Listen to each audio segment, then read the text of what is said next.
Here's what they're not telling you about scaling. In just 5 minutes, I'm going to go over what really matters to scale, and also, very importantly, what kind of scale do you want? Well, a lot of the entrepreneurial operating systems, as they're called, are fantastic tools, mostly for the purpose of aligning your team internally and having conversations about what's important. They're not quite the same as what I advocate in scientific entrepreneurship concepts, because those are mostly a way of putting together your priorities and your projects and then communicating it throughout the team. Those are incredibly important things, but it's a little bit different than running an experiment to identify which direction should we move the business as a whole. It's a different layer. So the things that I'm talking about can be done with a team, but sometimes the team involves multiple people. And if you're using EOS or something like that, that's fantastic. A lot of people have had great results with those systems, but that doesn't really tell you how to do the thing. It talks about how do people interact with each other? How do they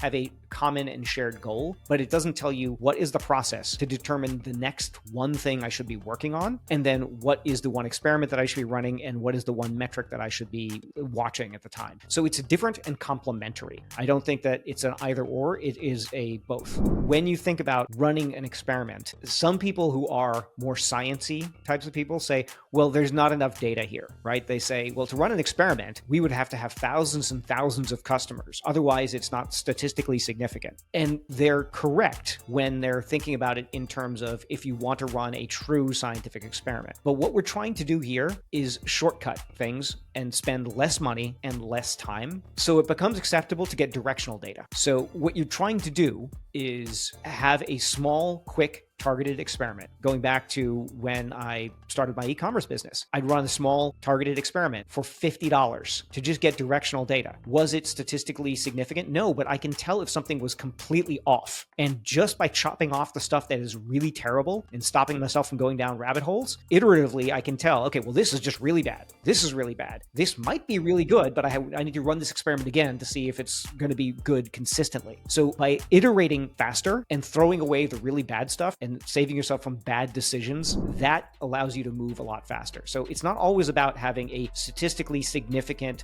single experiment that is perfect. It is about getting enough information that I can make a decision, save myself from some bad decisions, and move forward as quickly as possible. That's what I'm talking about in the business context of using the scientific method. I think sometimes people who say they want to scale a business are scaling for the wrong reason. They're scaling because they think that's what you're supposed to do. Don't be so sure that you want to scale, because scaling for scaling's sake means that the business is going to get larger, whether it's revenue, whether it's number of people, etc. That doesn't necessarily mean more profitable, and that doesn't necessarily mean more valuable, because you can have a business that gets much bigger and your margins go down and is worth less. So they say they want to scale, but what they really probably want is something else. The scale happens to be one of those buzzwords which pretty much everyone says they want. Just like earlier I talked about, everyone says they want to sell their business, but no one's actually willing to do the things that it takes to get to a sellable business. They all say that they want to scale. Why? Because they think it's sexy. Just like calling themselves an entrepreneur is sexy. But what does that really mean? The better question to ask is, what's the kind of business that I want to create?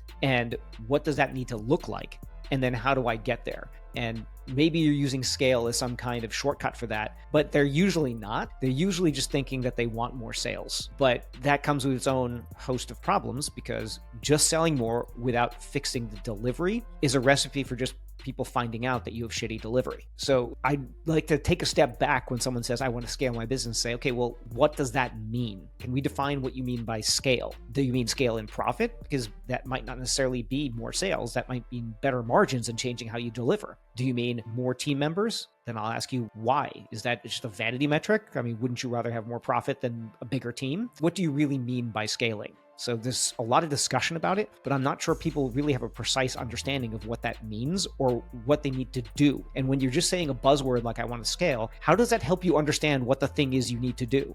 It doesn't really. It's not actionable. The whole point of a business is to create freedom for yourself. That's freedom of time, freedom of money. And in this video, I go over exactly how you can do that right now.